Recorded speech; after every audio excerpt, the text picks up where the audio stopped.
We live? Successful publicly, they struggling somewhat privately. And you got to really understand that. See, the thing about it, we do this when the camera's on. We got to do this when the camera's off.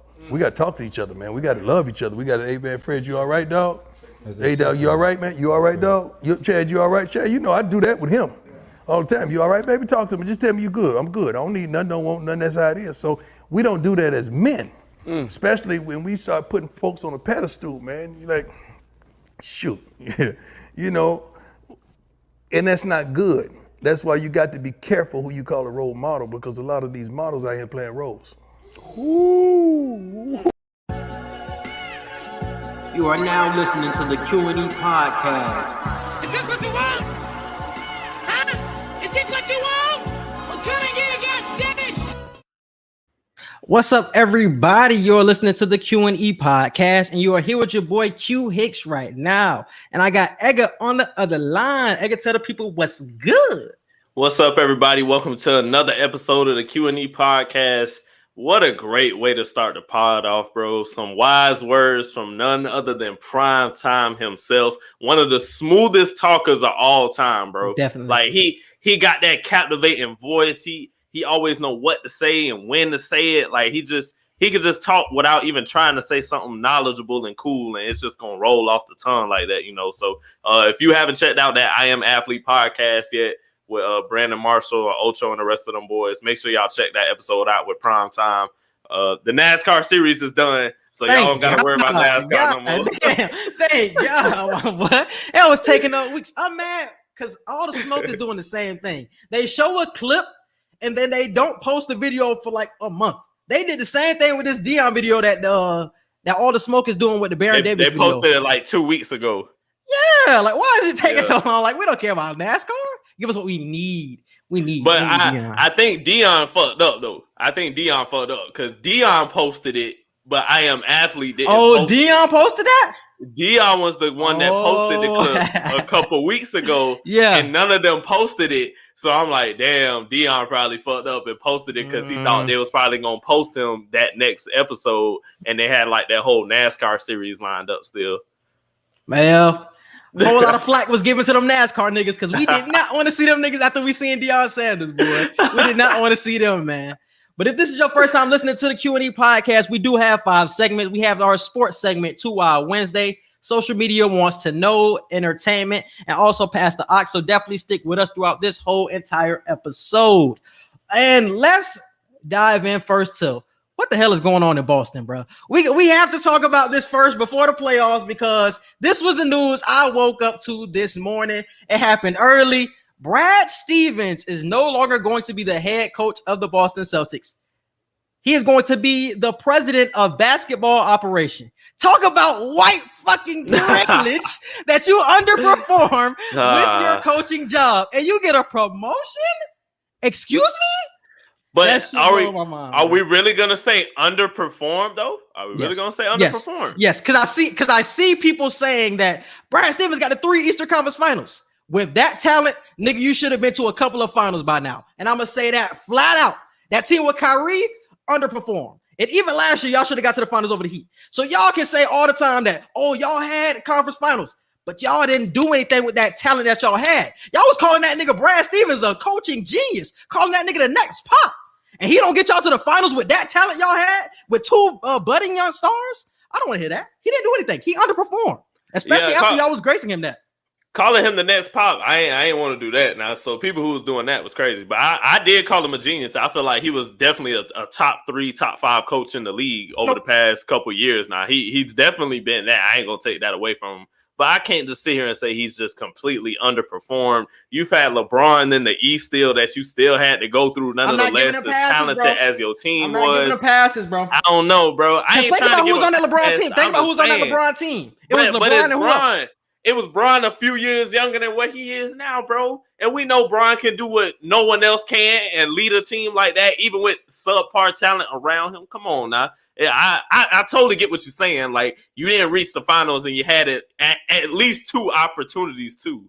You know what I'm saying? So I just can't completely say he underperformed, but it is going to be interesting to see Danny Ainge has stepped down now and Brad Stevens has taken that new responsibility of being president of basketball operations.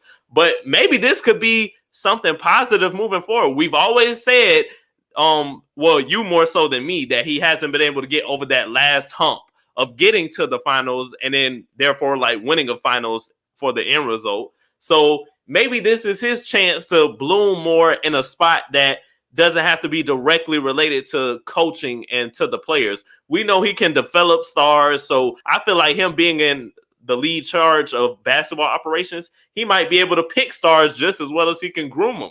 Like, let's see if he can actually pick some good talent to join this Boston team, and then picking the right coach. This might be the role that Brad Stevens should have been in the entire time. We don't know. I feel like it could be a good possibility. Do I see the finals or anything in the near future? No, at least not for the next 2 years now. But I feel they can definitely move forward in a positive way. I felt like even though Brad Stevens didn't know this was going to happen when Danny Ainge ended up stepping down, this is what the team needed. Because like I said, he wasn't the coach to put this team over the top, flat out. You can give him 1 more year, 2 more years. He just wasn't the coach. So putting him in a front office position, I don't honestly know how much that helps. I don't know if he even has the smarts and the actual grind, because the GM and the president of basketball operations position, like, it's a lot of work that goes into that. Like, you got to be scouting, like, you got to be on top of everybody's head, like, you got to be with the drafting, got to be on top of the scouting. Like, is he ready for that? I know he was a coach, so I know he can prepare, he knows the filming, everything like that, but is he ready for that type of lifestyle? Like, we seeing Danny Ainge, and I honestly want to say this too about Danny Ainge. Well, all them picks them niggas had with that Kevin Garnett and Paul Pierce trade, they got no finals out of that. I remember everybody had ended up saying that, oh my goodness, they ended up fleecing the Nets, and they did fleece the Nets for all them picks. But the Nets are probably going to be in the finals this year, and the Celtics haven't been there since. So who really won that fucking trade? Who really won the totality? Looking at a 10-year window or however long it's been, 7 years, goddamn, the Nets are back up, and y'all still fighting in the middle of the Eastern Conference. That shit is something that's crazy to me. So I know a lot of people give Danny Ainge praise because they say, oh, he got so many picks. He does such good at drafting, this, that, the third. But he is somebody else I feel like who has underperformed as well. Boston in totality has underperformed. With the draft picks, they could have gotten so many stars. They could have got Kawhi, Anthony Davis. Like, you can just, the list goes on with the players they could have gotten. And you're with a team middling. Like, we don't know when the next time you're going to get to the finals. So I don't know how Brad Stevens is going to step into that role and actually succeed, especially after you don't have the assets like Danny Ainge did a few years back. So I don't know. I don't know. I feel like it's a lot of optimism when it comes to my viewpoint of it. I feel like him not being in the spotlight as a coach now, it might give him more opportunity to work on his scouting skills, finding new talent. And like we said, it might just take that coach that can actually get you over the hump. Just give them the talent and see what they can do. Brad Stevens has proven to be a coach that can develop young stars, but just hasn't gotten over that final hump. Maybe him picking the players and then letting the real coach actually get them over the hump. Maybe that's what is needed. And like I said, this might be the role he's been meant to play the whole time. Yeah. We just haven't seen it yet. But even though I don't know how Brad Stevens will do, I think this is good for the Boston Celtics team, like the actual team that they have right now with the core of Tatum, you got Smart, you got Jaylen Brown. Like, that core is still going to be intact. And I feel like bringing in a fresh mentality with a new coach, like they're saying Jason Kidd is in the running, Chauncey Billups, Sam Cassell, like they're saying all these coaches are in the running. I feel like that new perspective with those new coaches can get this team over the top. The coaches with the winning mentality have won championships on this level. I can see them getting the Celtics over the top better than I could see a Brad Stevens if he would have still been the coach at this time. So even though he didn't see this coming, this was a good thing for the actual team of Boston. So I will say that shit, man. So definitely shout out to whoever the next coach. I want it to be Chauncey. Shout out to Chauncey. Yeah, Chauncey that'd be a good pick. Chauncey, Sam Cassell, like, bro, get somebody in there, bro. Chauncey done waited his turn. Sam Cassell is really the one who waited his turn. Yeah, that nigga had been an assistant coach for how many years now? And he just been waiting on the sidelines. I think he's still with the Sixers right now. I think he with the Sixers because he with Doc. So he with the Sixers, but he been an assistant coach long enough, bro. Get that boy a chance to actually show that he can be a coach, my boy. Especially after what I just seen. My nigga did underperform. Gentleman sweep promotion. That shit would never make sense to me, my boy. It would never make sense. All right, man. Let's move on to the rest of the NBA playoffs, man. The playoffs been wild. since the last time we've been here, the Clippers done came back. The Suns done took a 3-2 lead over the Lakers. Whole lot of shit going on. Dame going crazy. Let's just talk about the Lakers and Suns, though. Because this is 3-2. AD is hurt. Bron is out there by himself. Look like, bro, what are you seeing right now, this Lakers Suns shit? I know you happy, even though injury is in the case. I know you happy. Go ahead. I ain't happy. I told y'all I ain't happy to see Bron lose. Y'all, you happy. You want your prediction to come true? Just say it, bro. It's okay. It's okay. It's okay. I predicted this. Yes, yeah, that's what I'm saying. It's okay. Am I gonna be sad that LeBron is gonna be home watching the rest of the playoffs? Yes, because I love LeBron. But yes, I'm gonna be happy that my pick is right because it's going to happen. Whether LeBron comes back and like finds a way out of this first round and makes it to the second round, or he loses in this first round by the end of this weekend, I'm going to be happy that my prediction is coming true because the Lakers nor the Clippers are making it. That prediction is still going to happen. I need y'all to understand that. Yeah, we talk about the Lakers and Suns right now, but yeah, the Clippers came back on Dallas or whatever. But when it comes to this Lakers-Suns matchup, Chris Paul is playing out of his mind, even though he's still hurt. He re-injured himself last night. Now. Yeah, he re-injured himself. Yeah, and I feel like he's still gonna say no. I'm still gonna play. The fact that he's playing through it now, and I think a lot of us getting on him about not necessarily getting on him, but mentioning his injury that happened with Houston. It was kind of like I'm not gonna let that be the reason this time why the team I'm on doesn't get further. You know what I'm saying? And D Book. He's playing very smart right now. Cameron Payne is stepping up a lot. I'm loving what the Suns are doing right now. DeAndre Ayton, he gets in foul trouble here and there, but he's still a great presence down low. The Suns are looking fantastic, bro. And the Lakers, they're just not the same team from last year. They don't have the same depth. They don't have the same length. It's just not the same, bro. So, and AD is now hurt. So it's really Bron out there by himself, who's already not 100%. Having to put it all on his shoulders. Yeah, he said in the media the other day that, hey, I have these shoulders for a reason. But, bro, you 36 now, and you not 100%. I love you, Bron, but you not doing that against this young, energetic, well-led Suns team. It's not happening, bro. So the Lakers going home early. Whether it's by this weekend or in the next week or whatever, they still going home. Are you done? Yeah. Go ahead, say it. Go ahead. Bron carrying them. The series is not over. Bron still has 2 games to turn this shit around. And I cannot bet against the GOAT. I've seen Bron down 3-2 with some trash teams. I've seen Bron with some good teams down 3-2. Bron, I'm not doubting you, bro. I think Bron, even if AD does not come back, we're going to see a different Bron tomorrow. And I think other players will step up on his team. I think Frank Vogel will have better rotations. He will actually play Montrezl Harrell. I don't know why Harrell didn't play, especially if Anthony Davis is out. And THT has to get more time, bro. Yeah, I did say that. He's the only other player on the Lakers who can create their own shot other than Bron, for real. So it's like, you got to get this nigga more time, especially over Kuzma. What the fuck Kuzma doing, bro? So we got to play THT over Kuzma, bro. You got to play Gasol over Drummond. Drummond began his ass bust all series by Ayton. And who else? And Caruso got to start.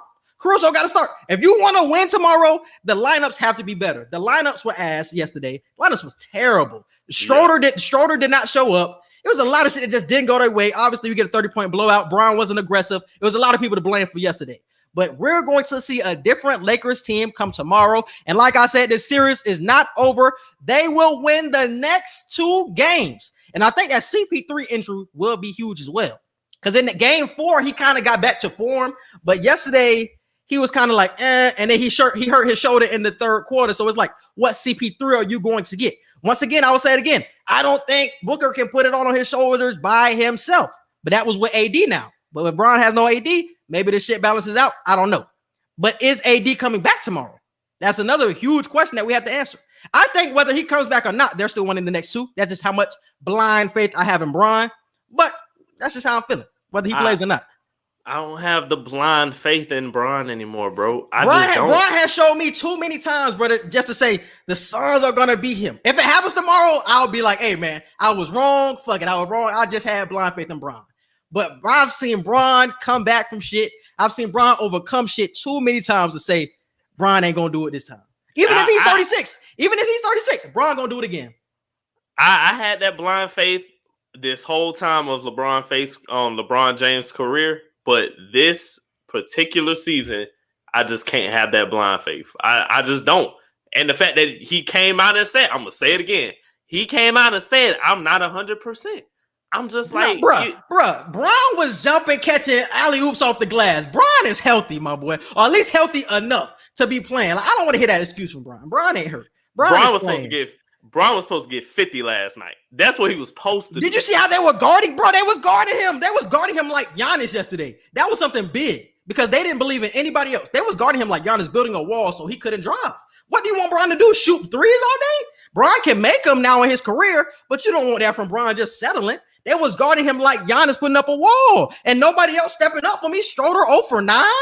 What are y'all giving me for real? So we need other players on the court to create, and Vogel needs to get that through his head. Vogel has to play THT. They need to step up.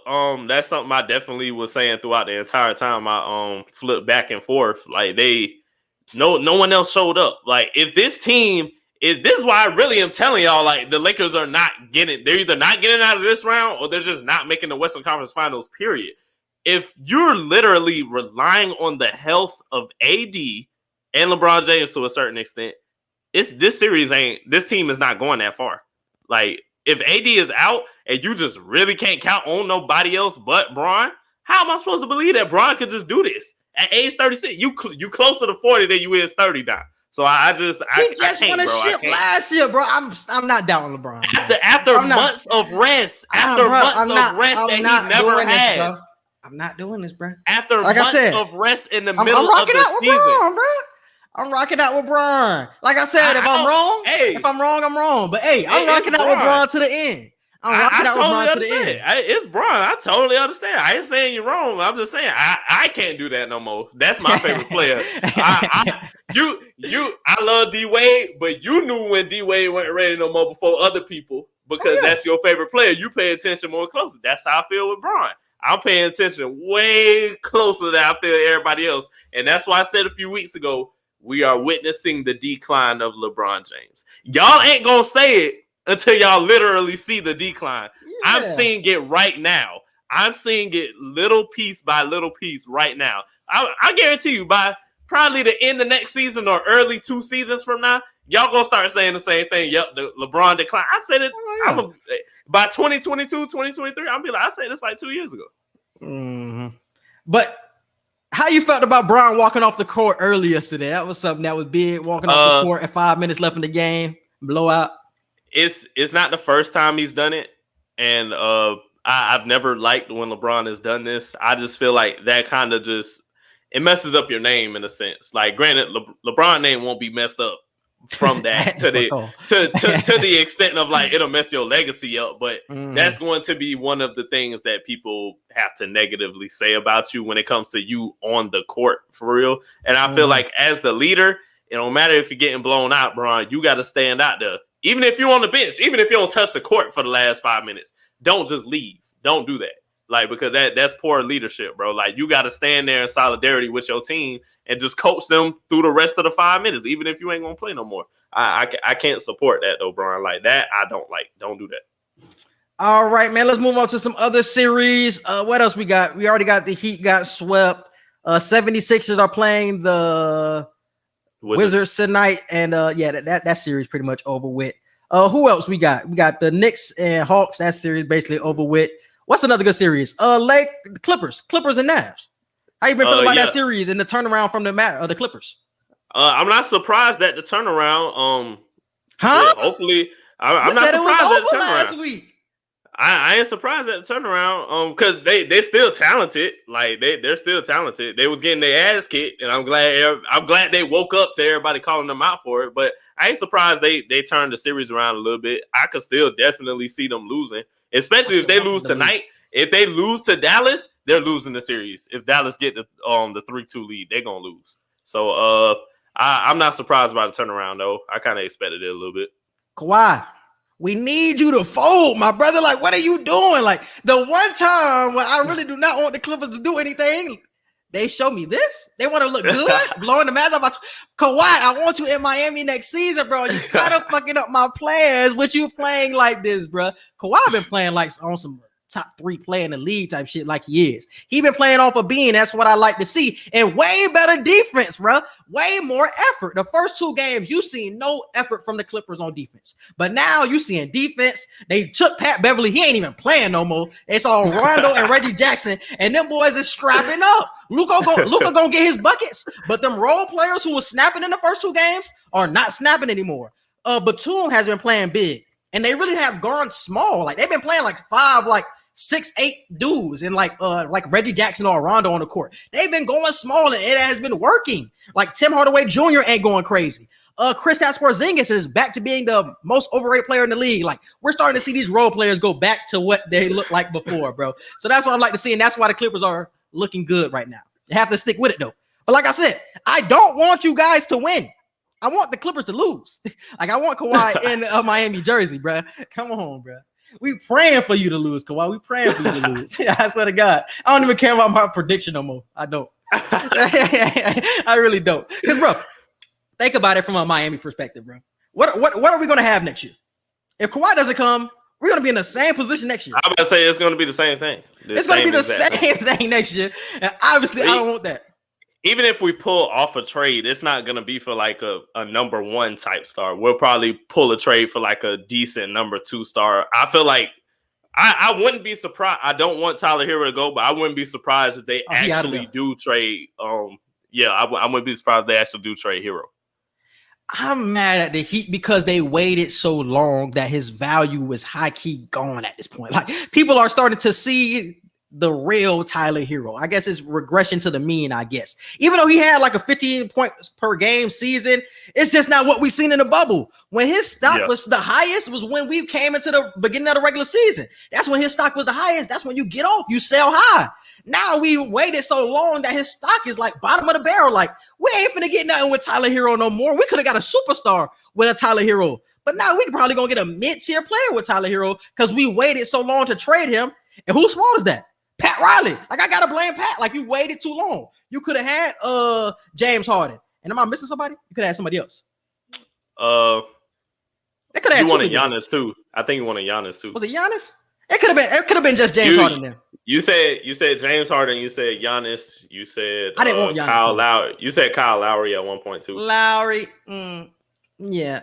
I don't know. But either way, y'all waited too long to trade him. And it's like you kind of stuck with Hero at this point until he raises his value enough to get traded for something. So you might have to be stuck with him. We have free agent cap space, but this free agency really doesn't have a lot to really pick from in terms of like superstars. So it's like, are we really going to upgrade next season? Like Miami might have another 4th seed, 5th seed, 6th seed type season, lose in the first round. Like that's what we're looking like. Unless we get Kawhi, that's the same road we going down, bro. That's why I am praying for the Clippers to lose in the first round, bro. I'm telling you, Kawhi, it's bigger than you, bro. It's way bigger than you, Kawhi. I swear to God, it's bigger than you.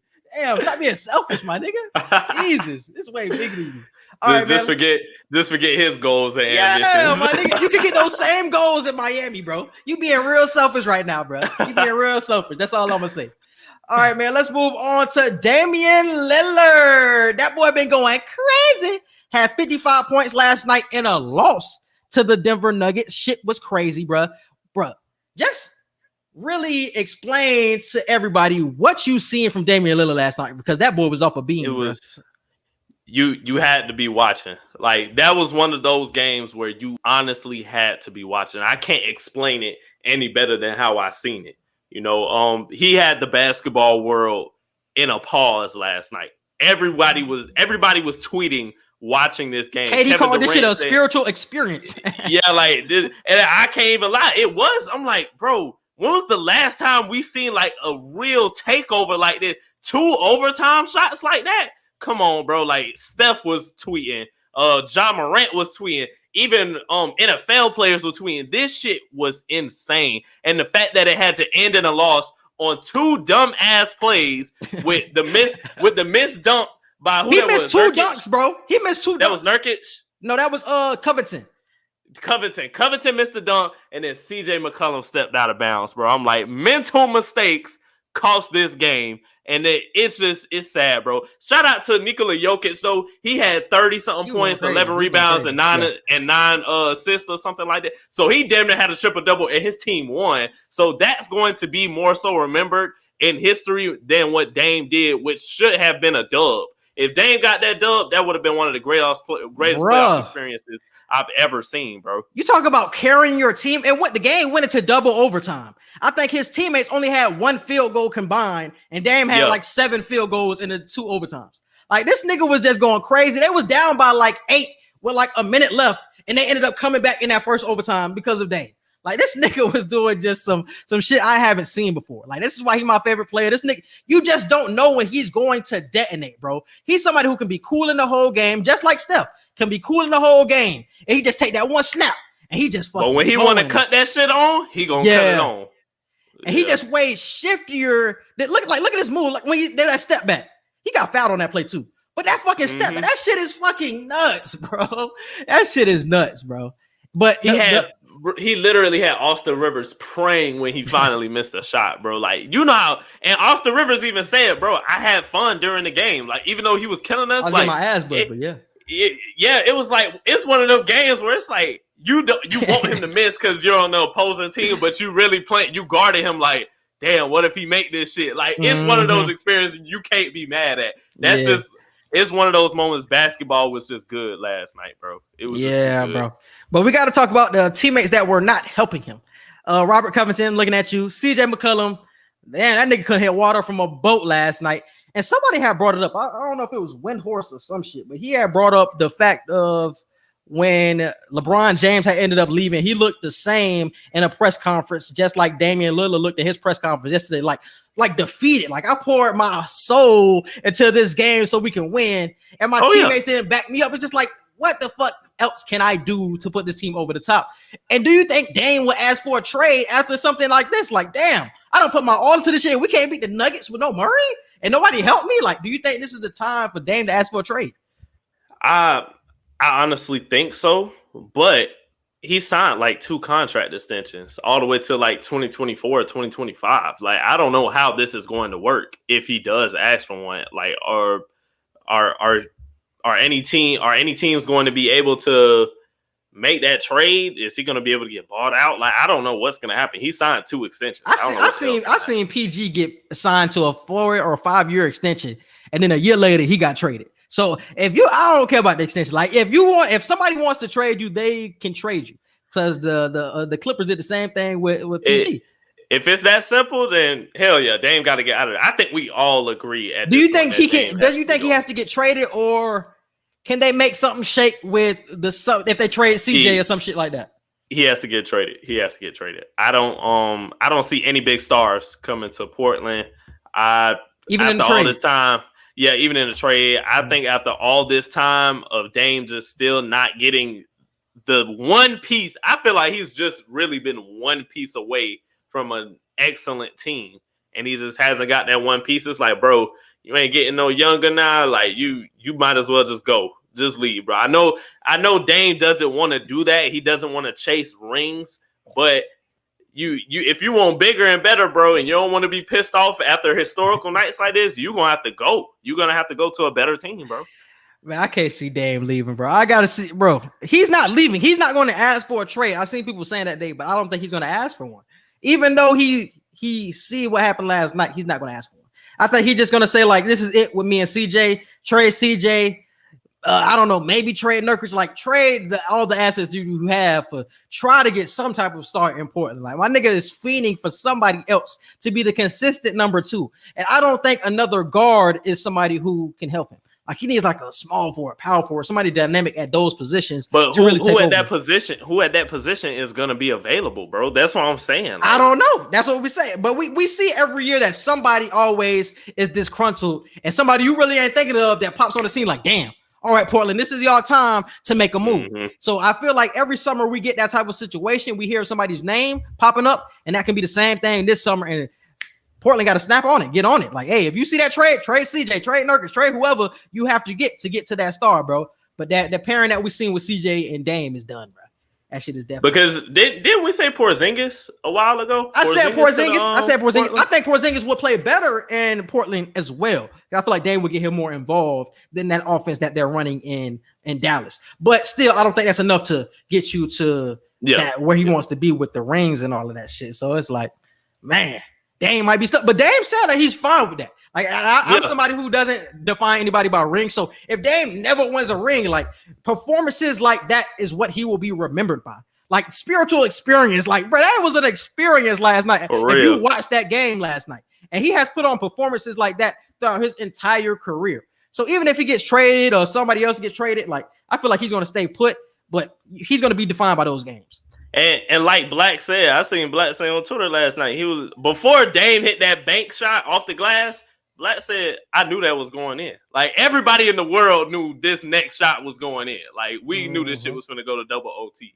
So I'm like, it was just one of them games, bro. I will never forget that game ever. Hell no. All right, bro. Let's move forward with the new era in college basketball. So we just heard today that Coach K is retiring after this 2021-2022 season.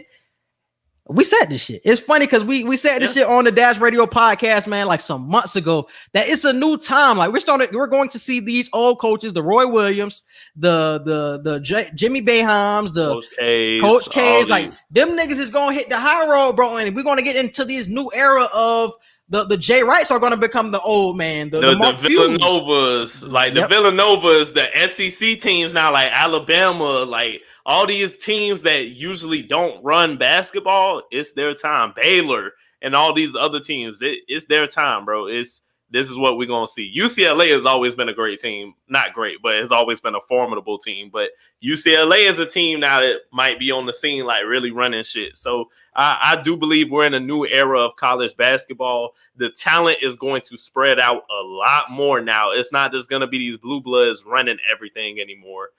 They still might have a lot of traditional hold with how they get recruits, but don't be surprised, y'all, if the talent is just spread out and we truly don't know. We already see it. Yeah.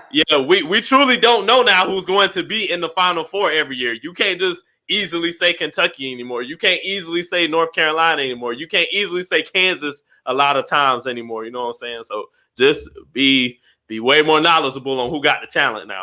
And it's crazy, bro. Coach K done been around for so long before we was even born. So to not see him on a Duke sideline in the future is kind of crazy to thinking about, because obviously he's getting older. So you like eventually he will have to leave. But you never think about what the situation will be after he leaves because you're just so used to seeing him. I think they said John Shire, who has been an assistant coach forever, he used to play for Duke, will be the coach after Coach K leaves. So I feel like he will be a solid coach. He said he was the main person like recruiting like the Tatums, the Zion Williamson, so he can recruit.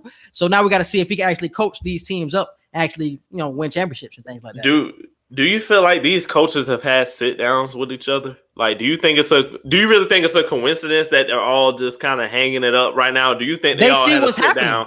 Yeah, I feel like they all might have, maybe not a sit down, but they probably had a few talks with each other, like, hey, where you mind at and stuff like that. And like, oh, yeah, I kind of been on the same shit. And then they'll probably go about their way or whatever. So Jim I Boeheim feel like is they've next. had some talks. Yeah.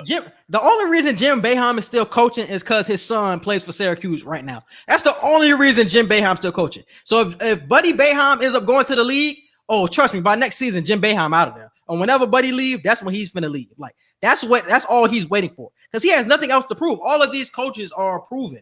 Like, they're some of the greatest of all time. So it's like we're 70, 80 years old. Like, what are we still coaching? Like, my stress level, I haven't seen my kids. Like, nah, nigga, I'm finna spend more time with my family in my later stages of my life. And that's what we're seeing. Roy Williams, Coach K, and I feel like Jim Boeheim next, bro. Jim Boeheim is next. And we're seeing a new era. Coach K was like, what, 40 plus seasons in? 41. As a coach? Yeah. Shit crazy, bro. Shit crazy. Like you said, I don't think they had to sit down, but they could just see like the culture changing around them. Like, we're not the top dog. Like, these teams like Duke and UNC were the top teams for like decades. And now you get into a season like you just had, like a pandemic season, also is weighing on them as well. But the fact that we're not the top dogs anymore. Like, these Villanovas, these UCLAs, these other teams, they're better than us, flat out. They're recruiting better than us. And we're getting too old to try to compete with them anymore. So I think it's just our time. We've proven all that we can prove in this era, so let's get on out of here. And that's what's being shown, bro. So, hey, shout out to all of them coaches, man. They definitely made an impact in the sport. Definitely will be missed, though. Definitely will be missed. All right, Edgar, let's move on to Naomi Osaka, bro. Give us the background on her situation. So she was supposed to partner with Venus Williams for the French Open. They were going to do doubles matches together, but she decided to back out due to mental health reasons. Everybody who deals with mental health, everybody should know that last month, May, was Mental Health Awareness Month. So it was crazy that at the end of Mental Health Awareness Month, she came out with this statement saying that she's backing out of the French Open. She's not doing any more media interviews or anything like that. And she got fined too. And that was the first issue. That was the first issue. She didn't want to interview with the media because she felt like she didn't want to do all that, or mental health, all that. She was going to play, but she didn't want to do the media and all of that. That's why they ended up fining her, because they're like, you're not going to show up. You're like, obviously that's a penalty. And so, so continue. I think it was like a $15,000 fine, and that just proved even more on why she just didn't want to do it. But shout out to Venus and Serena Williams. They both stood by her in their press conferences that they had. They definitely stuck up for her and let her know that they have her support, and she can take all the time that she needs. I feel like athletes should have rights to mental health, of not speaking to the media all the time. The same way how I kind of brought up a while ago that with the Kyrie situation, like, remember I said like not certain players, but players should have certain amounts of days that they can take off for mental health. I feel like you should probably have a certain amount of passes that you want to not talk to the media. Maybe like 5-6 passes a year that you could just say, I don't want to talk to the media. The media, and that's the one thing that I don't think a lot of people are hinting at. Like, the media is a part of their job. So if you're going to say, oh, I'm not going to talk to the media, it's like, if you're not going to talk to us, why are you playing in a match? If mental health is really the issue with you, you shouldn't be playing at all if that's the issue. But you can't say, I'm not going to do an interview, when the interview with the press is a part of your job description. Like, yeah, it has to be a part of it. So you can't say you're going to do one and not do the other. It just doesn't make sense. So I'm glad that she just completely took herself out of it. Didn't want to draw any more attention to herself because of it. I feel like that was a smart decision, because if she would have just kept collecting fines for not speaking to the media, it's just like, you doing too much, especially with the mental health and everything that you're saying. Like, it's making it even worse with these fines and everybody talking shit about you or talking about you, however they're talking to you about. It's just better to just pull back and just say, I'm out for good. But you just can't say, I'm not talking to the media. Like, that's a part of your job. Understandable.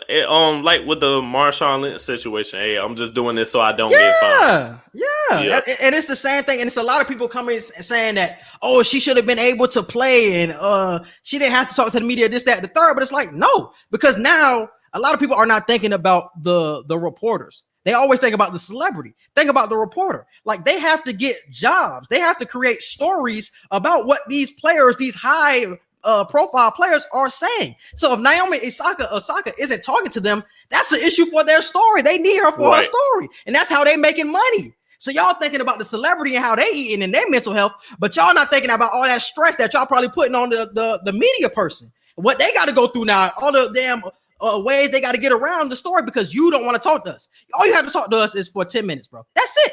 Your job is say talk to us for 10 minutes, and you can't do that. It's like, because honestly, you don't have to answer every question. Like, you can pick and choose what questions you want to answer, as long as you're there and they can check off and say, yes, you were at the press conference and you did answer questions that you did want to answer. So because you can steer the story however you want to if you're the athlete. Like, you're the one that they want to hear from. Like, you're the one they want to talk. So say what you want to say for any question that you get. Yeah, bro. But that was the only thing, bro. Nobody is thinking about the reporter in the situation, bro. That is true. The reporter has to do their job as well. So y'all can't say, oh, the press, all they doing is that, the third. Like, their job is to get a story. And if the high profile, one of the best players in the world in tennis isn't talking to us, that's a problem. That's a problem. Like, because now you're affecting the way I eat. Like, I understand your mental health, but now you're affecting how I eat, and that's fucking with their mental health now. So if you want to talk about mental health, like, hey, nigga, everybody's mental health going to be affected if you don't talk to them. So that little issue can cause, like, definitely effect. You know what I'm saying? But maybe playing helps her feel better. I heard somebody say this. I can agree to that. The comment is, but maybe playing helps her feel better. Not speaking sometimes is understandable. I see what you're saying, though. I ain't thinking about the importance of the media part of it. Yeah, and I definitely understand that too, because when I play basketball, it's like therapeutic. Everything really goes out of my mind. I ain't really tripping on nothing. But she's professional. Like it just comes with the job. I understand your mental health. Like everybody understands mental health, and that's why I'm glad she just backed out completely. But the media is a part of your job, so I understand that it makes you feel better, but you have to do one with the other. They put it in your contracts. They put it in fine print and everything. The media is part of it. If this is what you want to do, the media is part of your job. You have to talk to the media. Do you have to answer every question? No. Do you have to like any reporters at all? No, you don't have to like nobody, but you have to go to press conferences. Yes, sir. Even if you give dumbass answers on purpose, you got to at least be there. But I'm glad this created a dialogue. I feel like too many people were not talking about mental health and how it affects people. A couple of people probably brought it up when it was the Kyrie situation, but I feel like it was more on a larger scale when we see when Naomi Osaka, one of the best players in tennis. It's like, oh, like a lot of people getting hype. A lot of black people like that are getting hyped to see tennis because of Osaka, and she ain't playing. It's like, what's going on? So a lot of eyes were drawn to this, and when mental health is obviously the topic, a lot of people got to sit down and have that conversation that otherwise wouldn't have been had. So I'm glad the conversation are being had at this point. I remember when we talked about it before. Oh, go ahead. I was going to say, shout out to Brandon Marshall for the way he talks about mental health. He doesn't even say, how's your mental illness anymore? What is your mental illness? He says, how was your mental fitness? And I think that's what we should start saying, because when you say illness, it really sounds like you're just saying somebody is sick or sick in the head. So I honestly love the fact that he says mental fitness, because fitness can always be improved. Fitness always has ups and downs, but it's a more positive way of thinking about it. Like, are you stronger? Are you getting weaker? Like, what's your fitness level? Because you are fit. It's just some are more fit than others, but you can always get better. So mental fitness over mental illness is definitely something that I want to make sure I start saying more, and everybody should start saying more. Yeah. mental illness definitely has a negative connotation to it. So yeah. Definitely got to change that. All right, man, let's move on to can HBCUs compete with the Power Five? So we had at the beginning of the podcast that Dion was on the I Am Athlete podcast, and they also brought up this topic of can HBCUs compete? Obviously, we see Dion at Jackson State, so he wants to change the culture of the HBCUs. So let me go to the clip.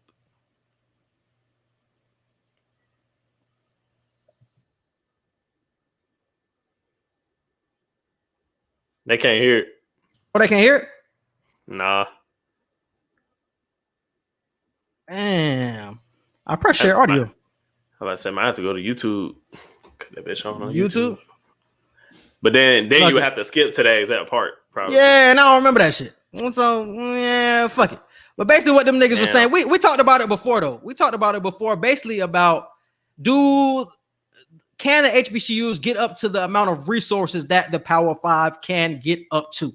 Like, Channing has been on this bandwagon for a long time that UF just has too much compared to something like a Jackson State or a FAMU. So can it be a level playing field if one is giving you a pathway to the NFL and another one can't give you that same type of advantage that you're getting?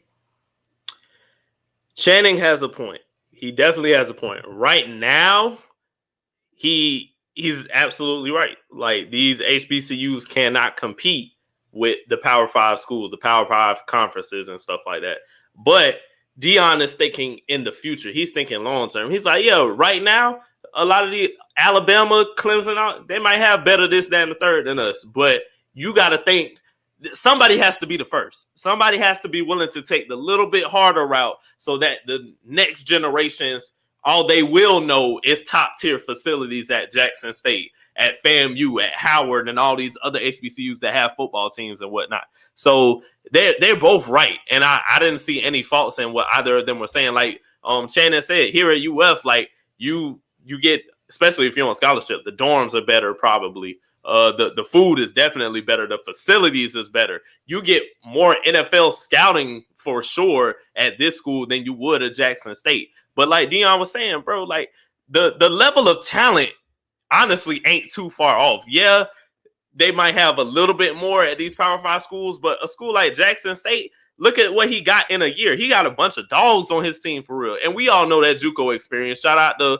Pro Wells and a lot of other athletes that we've talked to that let us know, hey, that JUCO grind, that NAIA grind, that D2 grind, that shit is different. It breeds different types of athletes. You know, so I feel the fact that the talent is rising with Deion at Jackson State, it ain't going to be long before they start getting more money generated to get better facilities, to get better resources for the players. So I feel HBCUs can compete with Power 5. Because Deion said it in the pod. He was like, look, if it's a camp, I don't care if you're a 5-star or 4-star. Come over here and play with my 2 and 3 stars and like let me really see if you really got it like that.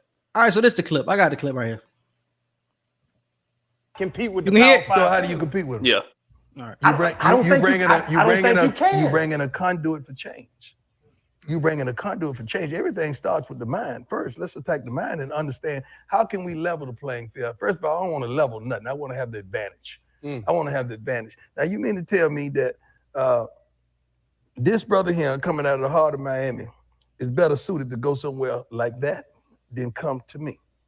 Yes. When I speak his language, when I know his Facts. wants, when I know his needs and I know his wants, and I set right what he set. How is that? So now you into the glamour. So if you into the glamour and the glitz, I want you to go over there where you want to go. But if you into real, if you into the genuine, if you into let's build this thing and let's get up out of this mess and never look back, hey, you need to ride with me. But a lot of us, where he came from, and his story is different. All of our stories are different. But a lot of us come from nothing. So you go to Florida, you go to Florida State, you go to Florida. Man, this is a one-way ticket to the NFL. It seems as though, but it wasn't a one-way ticket until we made it that way. This is the point I want y'all to listen to. Motion people left and right to them cats start rolling through there like that. They made the way. Florida State, shoot, we wasn't a program like it is. The Prime got there. Facts. All these other cats, the UM one like that, until Mel B and all them got there. So it took a group of us to provoke change. Why can't we be the change for us? Yeah. Now, I agree with you on the aspect that the glitz and the glamour. That's cool. Now, if I had all that, now there's a competitive advantage. Now we saying, okay, now apples to apples, I'm gonna go with my brother. All right, that's what y'all wanted y'all to listen to though. Facts. And I'm glad he brought up that point about obviously about how it used to be. It wasn't always like we had to go to a big school like that to end up going straight to the NFL. Like we had to remember like Jerry Rice, like Steve McNair, some of the greatest players that we've seen. Shannon Sharp went to HBCUs and got to the NFL. Like, so it wasn't always like this where it was just like a feeding ground where you had to go to a Power 5 school to end up getting to the NFL. Like, we are the change. If all black people start going to HBCUs, then they will start looking at HBCUs and saying that, oh, this is where the competition is. These are where the players are. Now it's going to be a breeding ground for the NFL. But we have to start making that change into more 4 or 5 stars going to that route. It doesn't matter. Because what he's saying is it's a competitive advantage at this point because obviously the Power 5 is different from HBCUs. But if some of this Power 5 talent ends up going to an HBCU, they start going to HBCUs, now the talent starts to weigh itself out. Now we're starting to look like, oh, we got NFL talent in HBCUs now, bro. It all makes sense. So I'm glad that he brought up that point. That was something I really loved about his speech. And it was the fact that he said, like, look, these players, I understand them. I speak the same as them. I most likely come from the same type of background as them. Like, their parents will feel more comfortable with me off rip more so than a white coach or a white recruiter that's probably never been in their area before, never talked to anybody like them before, doesn't know their type of background and mentality and stuff like Deion saying, look, culturally, I'm already 10 steps ahead of these other Power 5 coaches. They ain't gonna understand you, bro. Them white folks ain't gonna understand you. And even if they do, it ain't gonna be to the extent that you want it to be. You know, so he's saying culturally, I'm way ahead of them. Now, don't let me be culturally ahead of you and be on the same level as you financially and like resource-wise. Oh, I'm definitely getting all the recruits then. So I love every point he made in that argument. Deion is going to change the HBCU culture, bro. It's going to happen. We already seen that 4-star. He had said in the interview that a player from Georgia Tech had ended up going there, and I forgot what the other school had. He had ended up saying, but SEC, like good talent, is starting to go to HBCUs now. If we start to get the talent spread out to other HBCUs, now we can start having a conversation like, hey, we got to have our R's on it. And they're also starting to get way more exposure. And I think that's the most important thing when it comes to being scouted. You have to get on TV. Niggas have to see you because they're not going to your game, so they have to see you on TV. And Deion has the boys on ESPN games. Yeah. I was just about to say, he said, bro, we're not on ESPN 2 or 3. No, we on ESPN. Like, you can see us any day of the week that they put us on TV. Like, you don't have to have special programming or nothing. No, we are on ESPN. You can watch us. And I'm like, yeah, you changing the game already with that because you getting people to watch you. Bro, Deion is gonna change this shit in college football, man. And they had talked to him about it, and I remember bringing it up on the podcast. Like, I really hope Deion doesn't leave before he's done with what he's doing right now, what he started. I hope he doesn't leave in the middle of change. I want him to see it through and not go to a big time job like a Florida State or Florida if they come call his name. Finish what you started, then leave. You know, he a grown ass man, so he gonna do what he do anyway.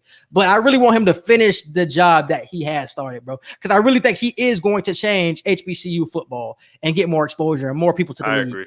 Totally agree. So I'm glad to see it. Glad to see it from Deion. All right, man. Let's move on to Too Wild Wednesday, bro. What we got? First one, Damian Lillard became the best player in the league after last night's performance. Too wild or not too wild?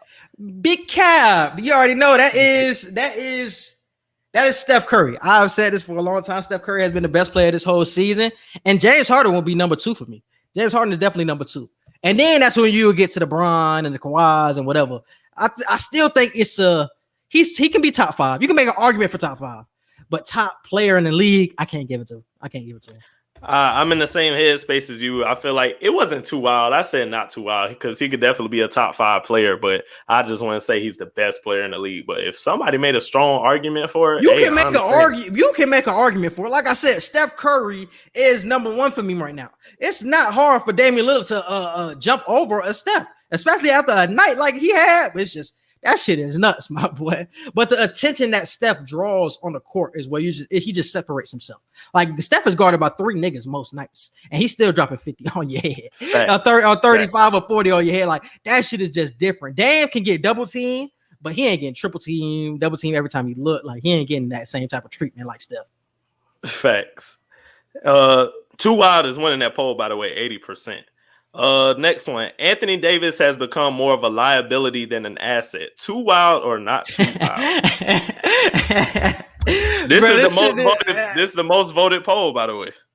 For real, damn. I said too wild, man. Too wild. He's still an asset to your team because you would rather have AD hurting on the bench. Because you want a championship with this dude. So you're saying that he's a liability to your team when just last year he got you a ring. Like, he was huge last season. So I'm gonna call him a liability now because he's not playing this year.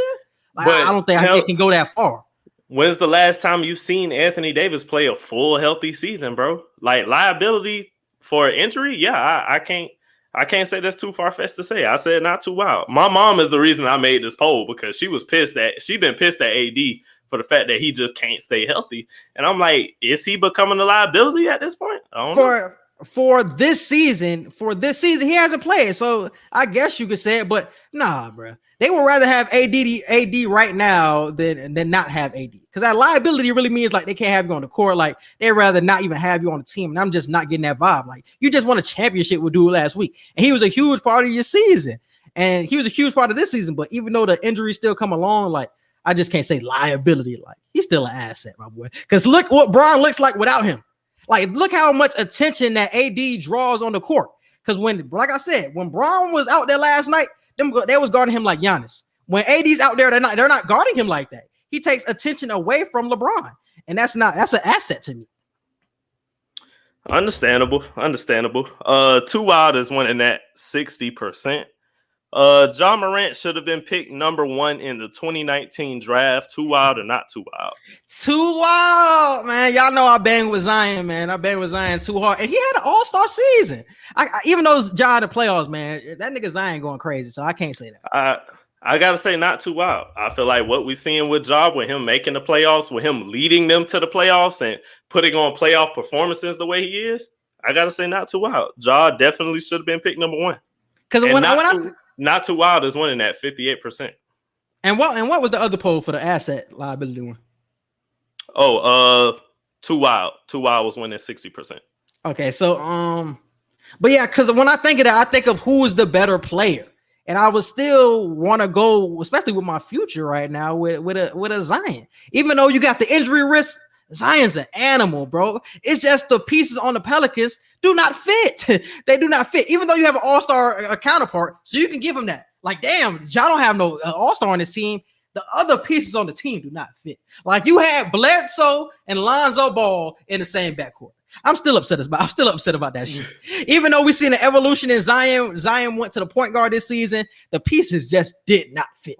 So I still think Zion will be the better player and is the better player right now.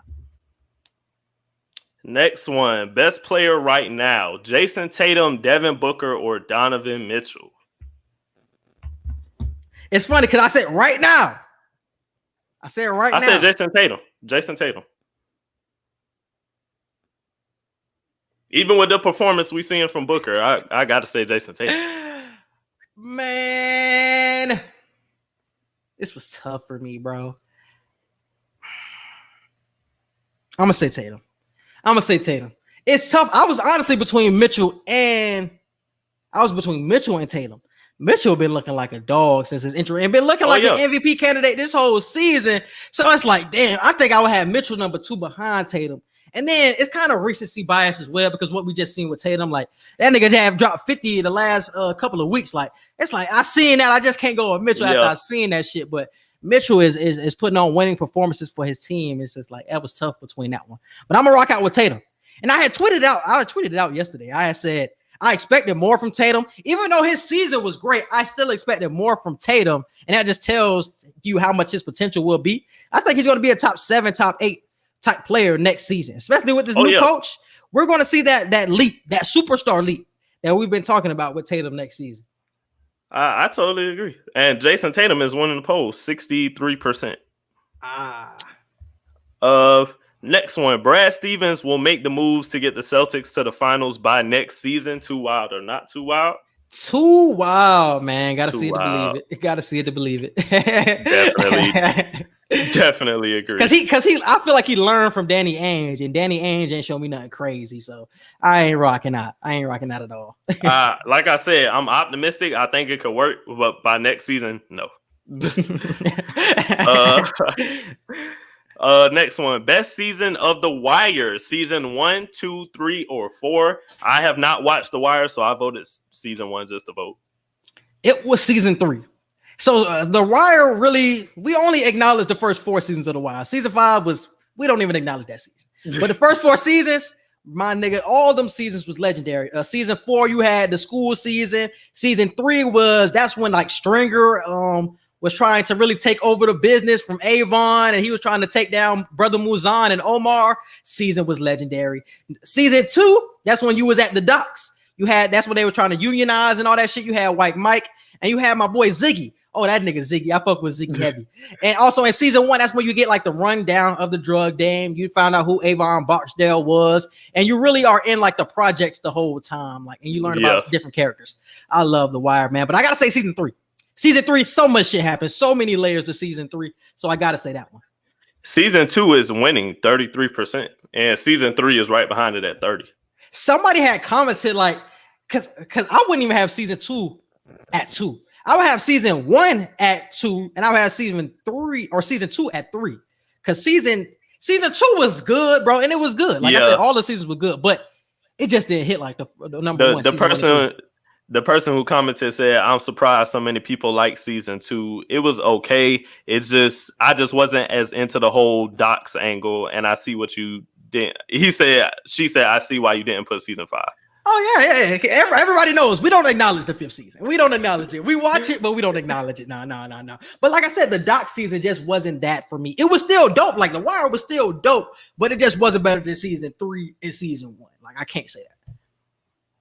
And season 4 was even dope too. Oh yeah, when the school and shit, when they was in the school, man, and you met my nigga. That's when Mike started getting into the picture. My nigga Mike, man, I love that nigga Mike, and Bodie as well. Bodie is probably my favorite character from The Wire, my nigga, and he has the greatest quote of all time. the game is rigged. That simple shit, but it was at the end of season 4. So it was so impactful. And you could tell like he learned so much from the game. And he just found out like the game is rigged, my nigga. Like it's rigged against us. Like, so we can't really do anything. Like either we're going to be dead or in jail. Like we're not getting out of this shit. The game is rigged. So man, that's the greatest quote of all time for my nigga Bodie. I definitely got to start watching. Definitely. Oh yeah. It's on HBO Max. Definitely got to check that out. Oh yeah. Okay, bet. Next one. What would you rather be, a jack of all trades or the master of one?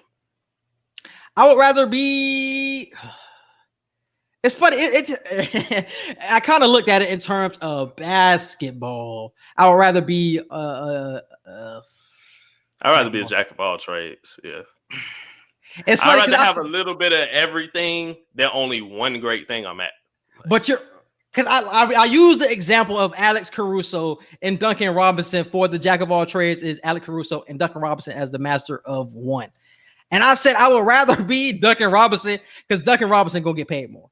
And that's why I was like, because you're so great at that one thing, you're finna get cashed out for that one thing. The jack of all trades, you're gonna get money because you can do everything well, but you're just not great at anything. So you might get a chip. You might get a chip more. Oh no, yeah, you are definitely important to your team. Both can be important to their separate teams. We've seen both in the finals last season, but I just think you're gonna cash out way more with the master of one than the jack of all trades.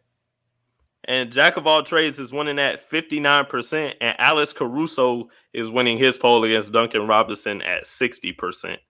But think about that in terms of life. Would you still rather be a jack of all trades, or would you still rather be a master of one? Like if you were a computer tech, would you rather just be a master of being a computer programmer or still a jack of all trades? Jack of all trades. I'd rather know a little bit of everything than only a lot of one thing. Mm-hmm. That's how I look at it. From a life standpoint. That's how I can see that. I can see that. So in life, I guess I'll say jack of all trades too. But if we're just talking basketball, I totally see what you mean by master of one. Next one. The 76ers will lose to the Hawks if Embiid misses a few games of the series. Not too wild. I said the same thing. Not too wild. The Hawks are very talented. I picked the Knicks to win the series against the Hawks, but it looks like it's not going to end that way by the end of tonight. Either by the end of tonight or by this weekend. Yeah. Let me check the score out. And Not Too Wild is winning that poll 78%. Currently, the Hawks are up on the Knicks 48-45, and the Wizards are down by 4 to the 76ers. Wizards not trying to go, man. Wizards are not trying to go. No Embiid. Like, they're giving a lot of confidence. And this is really building up the MVP case for Embiid. Even though it's too late, they already voted. This is building up the MVP case because they're not the same team without him, but they are really not. So I really think that the Hawks can give them a run for their money if they don't have Embiid, bro. And lastly, one of the most interesting polls of today. Which duo is better? Prime Kobe and CP3 or Prime LeBron and Dwayne Wade? I had to say Bron and Wade. I understand that. And say your reasoning. I had to say Bron and Wade because as bad as all of us wanted the Kobe CP3 trade to happen, so where Kobe had like a real number 2 like that at the guard position and everything, as bad as we wanted that duo to happen, it never did. So we can fantasize how cool it would have been, but we just never seen it. So I can't just blindly vote for a duo I never seen play together with before over LeBron and D Wade, and we all know how that duo ended up. So I had to vote Bron and Wade just for the fact that I actually seen it. I picked Kobe and CP3 because I think they fit together way more than Bron and Wade did. Like in that first year, it was kind of like a chemistry. Like they had to get used to each other because both of them had similar type of games. Like, man, them boys were like downhill. Like none of them was shooting 3 balls. But when you get a Chris Paul and Kobe, like, you know, Kobe is the scorer and Chris Paul can do everything else. He can defend, get you into the spots that you like, can get his own shot. Like, so they fit way better together than somebody like a Bron and a Wade. For a Bron and a Wade, it took like a year. They lost to the Mavericks. Shit just didn't look right. The second year, third year, we getting the chips. But I think it would have came together immediately for a CP3 and Kobe. And obviously, we wish the shit would have went down. But I think that would have been the better duo. And this was the closest poll, I think, out of all of today. Bron and Wade are winning 53% right now. So it's a very, very close poll. Shit crazy, my boy. Shit crazy. All right, and man. that is it for the 2 Wild Wednesday post. All right, let's move on to social media wants to know. All right, bro. Give me your rap Mount Rushmore of the 2000s and the 2010s. Of the 2000s, I got to say Wayne, obviously. Kanye, obviously. Jay-Z, obviously. And that fourth spot for the 2000s, I got to go Eminem. And then for the 2010s, Drake and Cole, obviously. Nicki Minaj. And people were really making an argument for Future over the weekend. So No, you didn't say Kendrick. I know. It's a toss-up between Kendrick and Future, bro. It's a toss-up between Kendrick and Future. I swear. Because I was all in on Kendrick being up there, but I was like, bro, Future really came out in the he came out for real like 2011, 2012, like our freshman year of high school, and he been on a run ever since. And then I don't know, bro. Between Kendrick and Future, that's a toss-up right there. I still don't know. I still don't know. Wow, bro. I ain't know you were gonna say that shit, my boy. I gotta give it to who you said? I gotta give it to Kendrick, Cole, Drake. Like those gotta be your three. Somebody had commented under our post and said like Kendrick overrated. Like I ain't putting him in. Whoa, like I'm gonna put him. whoa. Somebody had said that, and somebody had commented that. They was like, "Yeah, he overrated. I ain't putting him in." I was like, "Damn, that's how y'all really feel about Kendrick? Like y'all gonna kick him out?" So yeah, Kendrick ain't overrated, bro. And he ended up saying Future. He put Future over Kendrick. Bro, niggas don't understand. Future really ran shit, bro. Like, and he's still on top of a lot of shit. When you think of Atlanta, you can't Future over Kendrick. Yes. I don't know if you're crying because you think I'm wrong or you crying because you wholeheartedly agree. I don't know. But I feel like, bro, you can't bring up Atlanta of this new generation of music and not say Future. You can't. You can say the same thing about Kendrick and Cali. Like this nigga has been carrying Cali on his back for the whole 2010s, the whole West Coast. It's true, but he made Control. That's the one thing niggas are forgetting about Kendrick, bro. Kendrick made Control, and nobody shook up the rap game like Kendrick Lamar did in 2013 when he made Control. When I tell you everybody was shook, niggas ain't even want to look at Kendrick the same way. And that's the same reason he got in that fight with Diddy ass. And Cole had to stand up for him, was over that Control verse. Because he was going at everybody neck. Just for that alone, he in the Mount Rushmore. For sure in the Mount Rushmore. He shook up the rap game. Hey, he said it in his freestyle. And ever since that nigga came out of Control, he took the sense of a rapper back in his pajama clothes. I was like, oh, yes, shit. Sir, bro. Nigga, I was like, oh, shit. Come on. And he made two of the greatest albums of all time. Bro. That's why I said it's a toss-up between Kendrick and Future, bro. Because every argument you just made for Kendrick makes sense. But for Future, he brought a whole new sound to rap, bro. Like the pain rap, the drug rap that he got. It's so many rappers now that kind of emulate what Future brought to the game, bro. It's insane how he's changed the world with his sound. Like, you know a Future sound when you hear it.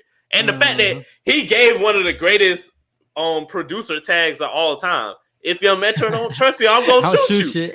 Bro, you remember when that tag came out and niggas went crazy? That was niggas captures for their pictures. We don't even know this nigga Metro.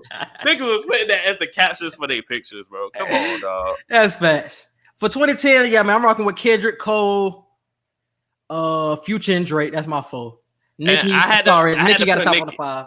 I had to put Nicki on there, bro, because niggas not gonna respect Nicki till she dead. I'm gonna just go ahead and say niggas respect Nicki now. We not gonna do that. Niggas respect Nicki now. But it's not to the way. It's not to the status of how we do other. If people really respected Nicki like that, they would have put her on that Mount Rushmore.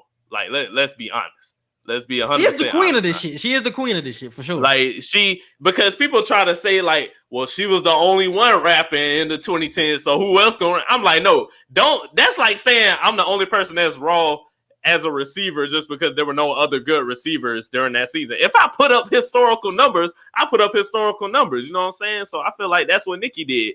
Lil' Kim was in a tough spot in her career at the time she blew up.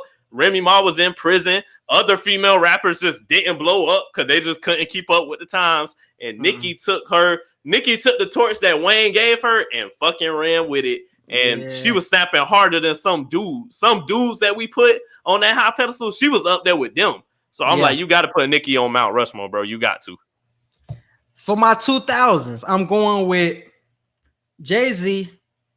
Who else we got in the 2000s, bro? Who else you said? I said Wayne, Kanye, Jay-Z, and Eminem. All right, so we got Wayne, Kanye, Jay-Z. Them definitely the top three. My fourth, and I just had seen a video yesterday about this nigga, bro. Ludacris is my number 4. Ludacris is my number 4. This nigga has so many hits, and he's so versatile, bro. Yes, a lot of his songs are not the same, bro. And he really, you talking about who carried Atlanta for a long ass time? Ludacris. Like, Ludacris had that shit by a chokehold for a long time, and I think he was running that shit. I would have him over Eminem, even though Eminem is a lot of niggas' favorite, could be some people's GOAT. I'm putting Luda above that shit, bro. Growing up, Luda was in my mama car. Like, nigga, Luda was everywhere growing up. Like, definitely. I heard Luda everywhere, way more than I heard Eminem. Like, I ain't even gonna dive into Eminem. I just don't bang with Eminem, his rap style. Eminem is just, he's one of the greatest lyricists ever. And I think the 2000s really just highlighted that for him. And I feel he just kept the whole era of freestyling, like real deal freestyling, up in our minds still. Because with freestyles now, it's like a lot of people kind of pre-write them a little bit. Eminem is going off the dome every single time. And I feel like it's not enough people that still do that. So I had to put him on my Mount Rushmore. Plus, it's like, when you think of white rappers, Eminem is always the first name. Like, he broke the mold. He broke the mold when it comes to white rappers. You know what I'm saying? So you have a few other white rappers who did Vanilla well Ice? during the time. Mac Miller was a dope rapper. Mac Miller was dope. Shout out to what's it called? Blind Fury, who used to go on 106 at Park. That nigga was crazy. Oh, the freestealer, yeah. He ain't never made no music, but it's like, hey, if you can spit, you can spit, whether you actually make songs or not. You know what I'm saying? So Eminem paved the way for all that shit, bro. So I had to put him up there. But you definitely right about Ludacris. He has hits on hits. He's super versatile. He gave some of the best music videos of his era. And I gotta say this about the Trap Music Museum. When I went recently at the beginning of May, and I went there, y'all not showing Ludacris enough credit, bro. Nope. Y'all ain't showing him enough love. But I do know that they changed the museum around from time to time. So maybe a couple years ago, they probably had more Luda shit in there. But when I went this year, 2021, y'all ain't really have shit in there for Luda. If y'all had like a big painting or something, that's cool. But Luda deserved like an entire mural. He deserved his own corner. He deserved his own section in that museum, and he didn't get it. And I just felt like that was fucked up. Bro, that Release Therapy album, I think that's when I really got on Ludacris. I think that was 06. We used to have a CD. That Release Therapy album used to go crazy. That was the one with Runaway Love and Slap a Nigga Today. Like, it had some hits on that shit, bro. I had some hits on that shit, man. I'm rocking out with Luda as my number 4, man. Rocking out. You could have said 50 Cent. There was some niggas that you could have thrown in there. Lupe Fiasco. There was some good niggas that you could have thrown in there, but I'm going to rock out with Luda for my number 4. But let's move on to entertainment and current events. Edgar, what we got on this Rugrats reboot? Basically Betty DeVille, the mother of the twins Phil and Lil from Rugrats, in the new reboot that they made for Rugrats, she's now an openly gay single parent, and I didn't really know how to feel about it because it's like, what do the kids? Before? I don't think so. I think she had a whole husband. If I remember Rugrats correctly, she had a whole husband. If she didn't, I don't think they ever hinted at the fact that she didn't have a husband. It might have been subtle. It might have been subtle. It might have been very subtle. Yeah, I think somebody had said she was gay in the original. Nah, bro, I would have remembered that shit. I swear. Y'all definitely comment that. Definitely comment that because I don't remember. I really feel like she had a husband in the first one. If she didn't, I didn't get gay vibes from her. I just got she not girly. She could have been a tomboy. What if she was just a tomboy? She ain't got to be gay. Like, I don't know. I get it. They're trying to make kids more aware, but I don't think we need to push that on kids the way that they're kind of trying to do now. I don't know how to feel about it, bro. I really don't. My biggest problem is why they coming back with a Rugrats reboot in the first place. Like, hey, this is a show that needs to be good. It's live action. Oh, it's still cartoon.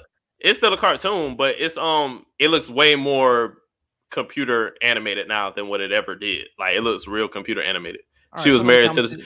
That's Oh, what I'm God. saying. I could have sworn she had a whole husband. She must have. She in the could have old went Rugrats. gay. I don't know.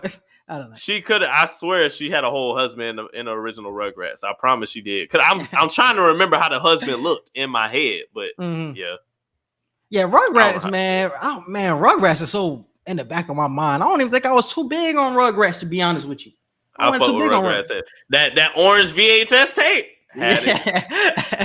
I wasn't too big on Rugrats, man. Rugrats in Paris hit definitely. Because I wasn't watching Nickelodeon as a kid. I was more of like a Cartoon Network ass nigga, like. So I wasn't really watching Rugrats.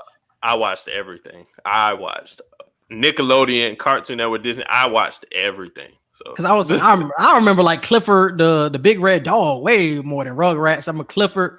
Who else? Blues Clues. Like I remember all that shit way more than Rugrats. Like I could tell you the characters' names. Like them niggas. I just remember their faces because them niggas are so unique with their look. We need a live action Clifford movie. That shit would actually. Clifford was lit. We need a live action Clifford movie. I could definitely see that. Clifford was definitely lit. All right, man. Let's move on. So MJ reportedly donated $1 million to the journalism program at Morehouse. But my problem is Morehouse feels like they always get all of the money when a celebrity feels like donating. And they already got enough of money. They taxing niggas for tuition, $40K.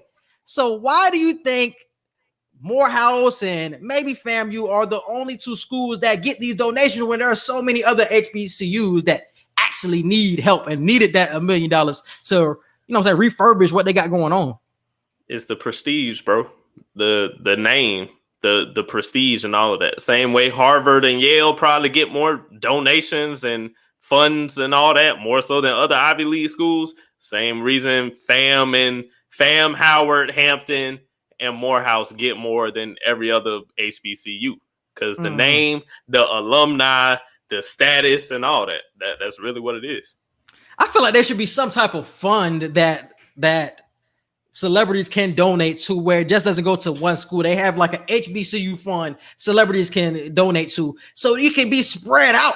Like these niggas are just giving $1 million to Morehouse, who got hella cheese and ain't finna change shit. Morehouse still look old as hell. Morehouse ain't been upgraded since I drove past it. Bro. I drove past it last month. That shit look the same. Bro, I stayed with Zion. Zion used to go to Morehouse. I stayed in the dorms. Dorms still look old as hell. Like Martin Luther King still used to stay there. Like that shit look old. Like they ain't even trying to upgrade, but y'all giving them all the money. When like Bethune-Cookman need cheese, like all these other HBCUs that need cheese ain't getting the money that they need. When all these donations that go out, Morehouse getting them, Howard getting them, you know what I'm saying, Hampton getting them, FAM getting them. It's just like other schools can use that, bro. I think that needs to become some type of fund where celebrities can go to. I agree.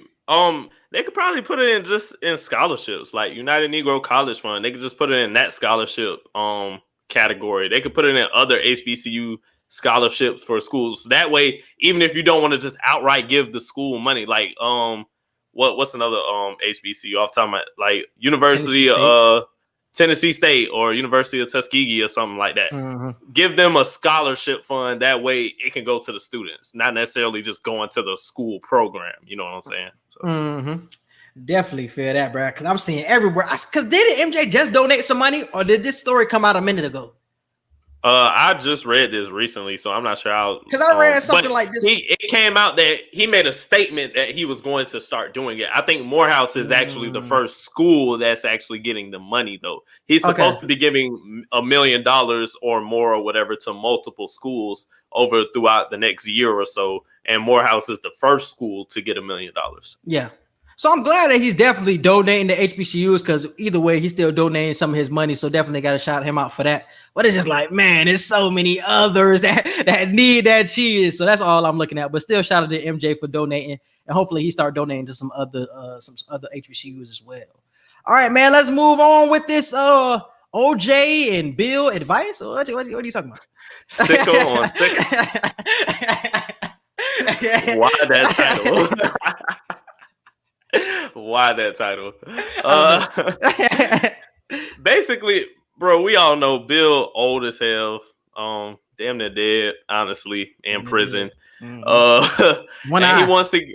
literally, he wants to get his sentence reduced and everything, but the only way he's able to get his sentence brought down or even get out and just be on probation is he will have to take like a sex offender class and stuff like that, and basically like go through that whole process of being registered as one and whatnot. And Bill, he said, no, I'm not doing that. If I do that, that admits that I actually did the shit. And I understand. I understood him completely. I'm like, I ain't gonna take no sex offender class if I wholeheartedly am telling you I did not do shit, because that's on your record. Like, you have to tell people in every neighborhood that you go in that you're registered as this. Like, so they ain't gonna care if you saying I didn't really do nothing, I just had to do it. They're gonna be like, no, your name on this list. Like, no, get the fuck away from me and my kids. You know what I'm saying? But OJ went, I think he went on his story or he went live or something on Instagram, and he was basically telling Bill, look, when I was locked up and this, that, and the third, I did whatever they told me. I took whatever class I had to take, blah, blah, blah. And I'm like, you didn't go to jail for what you needed to go to. You didn't go to jail for what you needed to go to jail for, sir. Chill out with all that, OJ. Chill out. He was basically telling Bill, just take whatever class they're telling you to take. I'm like, no, what the fuck? You admitting that you're guilty at that point. But Bill's dead at this point. Bill about to die in a year. Like, no bullshit. Like, just give it to Bill about to die in a year, bro. You just need to be happy to get outside of the cell walls, bro. You almost dead, bro. What's the point? Who cares if you're a sex offender or not when you about to die in a year? Like, man, your legacy is still your legacy, bro. Niggas already think that you did what you did because you already in jail. Niggas already think you did what you did anyway. So if you get the sex offender tag, it's just like, okay, he out now. That's what Bill needs to be thinking about. He needs out. Tell me about Bill Bellamy came out and said, I don't even think he know he in there. That's got to be the reason he's not accepting the sex offender class. My dog don't know he in there for real. That one eye came out. He don't know what he had no more, bro. They give him all the TV privileges. He don't eat the same as the rest of them. He probably really don't know he in there. Probably easy, bro. Real lightweight. Bro. Real lightweight. That shit funny. But the fact that OJ giving any advice is hilarious, bro. Is he still in St. Pete? He was in Coquina Key at one point. He was in Coquina Key, but I think he was living in Coquina Key. I was like, oh shit. He was living in Coquina Key, but nah, I think he done moved since. I think he definitely done moved since. I don't know. Shit. I gotta ask somebody. I think his daughter still lives in. His daughter stayed there. Yeah, his daughter stayed there. I don't know. OJ to the Berg. We need a series on that, man. That shit crazy, man. All right, man. Let's move on to the Patrick Star Show. Let's play the clip. Almost time for my show. This July, I have found my true purpose. It's pronounced purpose. Nick is giving you more Patrick in his own series. Come on, brother. It's time to start the show. The story, characters, and names portrayed in this production are suspicious, especially mine. No one was harmed in the making of the show, except me. Ouch. Thanks for watching. The Patrick Star Show. Are you not going to be entertained by this? What was this? What was SpongeBob wearing in this? What was this? He had something on his head? The fuck is that? He has a curl. What the fuck is that? What the fuck is that? I'm not watching what SpongeBob is that? I'm not watching this. What is that? I'm not watching this. Bro, so how do you feel about it? I'm not watching How do you feel about it? Why not, bro? You gonna see SpongeBob? You gonna see Patrick again? SpongeBob stopped being funny after like 2011, 2012. Like the original comedy is just, what is that? I'm so excited. Don't listen to her. I'm not watching this. No, it's not happening. I fuck with Patrick too, though. I'm definitely banging with you. I fuck with Patrick, but the dumb friend can't have his own show. It can't. It's like when they made Sam and Cat after Victorious. It's like Cat was stupid as hell. Like, no. Sam and Cat was lit. I was fucking with Sam and Cat. I did not watch Sam and Cat. No, I just couldn't. I definitely made with Sam and Cat. I feel like it's just the joke. It's not going to be funny like how it should. Because I don't think SpongeBob now and I don't think the Patrick Star Show are going to give that adult comedic relief that a lot of the older SpongeBob episodes gave. Like a lot of our cartoons, our parents were able to watch with us because there were underlying jokes. There were like behind the scenes jokes that kids we weren't gonna get until we were older, but the adults got then, so they could laugh at the shit too. Now shows a lot of times are just do stupid shit just to do stupid shit. There's no there's no context behind shit. And that's really what this shit gonna be. It's gonna be stupid as hell, but I'm gonna watch it because it's Patrick. And so I want to see what the hell going on with my nigga Pat. We ain't seen this nigga in a minute, bro. I don't remember when the last time I even watched SpongeBob. But he's not funny, bro. Like Patrick, they're not ain't funny not anymore. That's what from 1999 until 2011 or 12, SpongeBob was untouchable. The shit was comedic genius. After like 2012, after we got in high school, it was like their writing just got boring at that point. They were just being stupid to be stupid. There was no actual comedic presence in their jokes. Man, I need to see it, man. I want Patrick. I really want SpongeBob. I really hope he's just not really that side character that we barely see. I want him to be like still side by side with my nigga Patrick. She's gonna make me watch it. I know she's gonna make me watch it. I'm not gonna want to. Yeah, it's definitely gonna be worth it. All right, man, let's move on. Lastly, we have the lady fights the bear. I don't have the clip. I could not find that shit today. But with the lady fights the bear and risking her whole entire life for that, for them damn dogs, my nigga. What was your reaction to that video, bro? Hey, like Mystical said, if you ever see me fight in the forest with a grizzly bear, help the damn bear. Because that bitch gonna need it. That shit crazy, bro. So basically, it was a bear trying to hop. I forgot where the hell this happened at. It was obviously somewhere in the wild, but it was a bear trying to hop over the fence of this lady's backyard. She had a couple of her dogs in the backyard, and the bear was trying to get them. She literally ran to the fence and pushed the bear back over, and the bear like just went off. And I'm like, I don't love my pets that damn much. I'd have been scared as fuck. At the fuck all, bro. At the fuck all. Like, I'm not risking my life, bro. I seen some people try to risk their lives to save like dogs from getting eaten up by alligators and sharks. Like, bro, if that dog get hemmed up by that damn alligator or shark, that nigga life just gonna have to be gone, my nigga. Like, it don't matter the connection, because now I'm risking my life. So it's like, man, I'm already losing one life. So somebody gotta live to tell the story. Somebody has to live. Like, I can't die with my dog. Like, nah, like. I mean, I'll try to help from a distance. I'll yell for my dog and tell them to come this way. That's it. That's it. But that's it. You seen that video? You ever seen that video of that old white man and his dog? Like the gator bit the dog, and the dog is out in the water, and he opened the gator mouth and walked the dog away. I'm like, ain't no way in hell. That's what I'm saying. But niggas too bold out here, bro. Niggas is really too bold out here for their dogs, and it's not necessary. It's not necessary. Here it is right here. Real small. What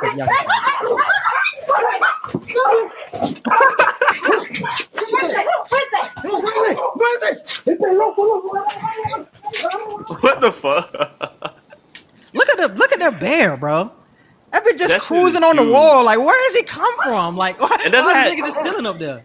It has his cubs with it. It does. It was protecting his cub. That's why he was fucking with the dogs. He was protecting the cub. Like, nigga, fuck out of here. Oh yeah, it was a mother bear. Yeah. And then, the real mother bear had to come through and push that nigga down. Hey, nigga, get your ass out of here. That nigga really disappeared. Like, we didn't even see the bear no more. Shit crazy. That shit definitely crazy. But yeah, that was the video. I don't know. If you take my dog, it depends. Me take my dog. She gonna do that. Yeah.